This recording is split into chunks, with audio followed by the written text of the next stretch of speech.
Yan, so guys, dumating na nga ngayong araw yung pabango ni Ashtin. So, mag-unboxing tayo.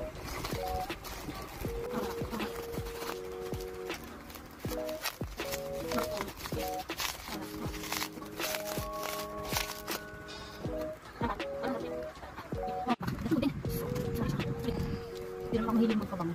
Pero dahil idol ko nga si Ashtin, and to support her na rin, tumili ako ng pabango. Yung tama yung sabi ni CJ, blind. Mga yun sa'yo, blind. Walaan mo na lang po ng blind smelling natin.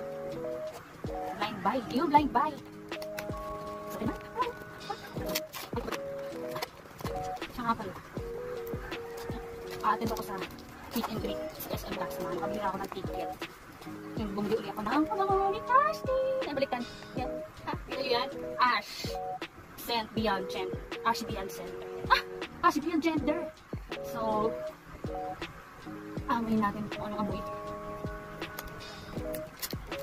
Wala man ako. Ang bango!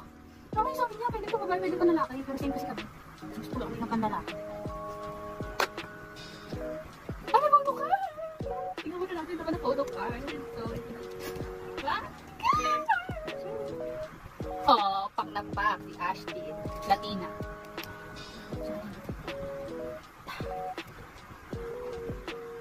Super ganda. Super Latina. Sobrang. Ganda niya, no? Ashtin, magkikita tayo sa Desma. Desma. Pero makina ako lang. Kapa ng. Ano yung kapa? Basta, gano'n. Yun ako na-addict sa mga artista. 27 na ako, pero hindi ako na-addict sa mga artista. Tama ako ng inaidol si Ashtin. So, ito na nga. Naamoy na natin siya. Kasi, gagamitin ko ito sa SM last. Tingnan natin kung maaamoy niya yung amoy ko. Ang bango!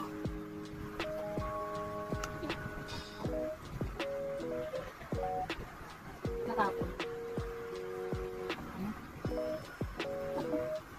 Tingnan natin. I-testing ko kasi nandito kami nag-church kasi ako kasi tatry ko kung maaamoy nyo yung lang kung ano ko sabi pala nila ito ni Andres, diba? Maalala ni Ashtin nagpabango din tayo maalala din namin si Andres sa kasi Ashtin hindi parang ulit-ulitin mo yung bilhin talaga, promise.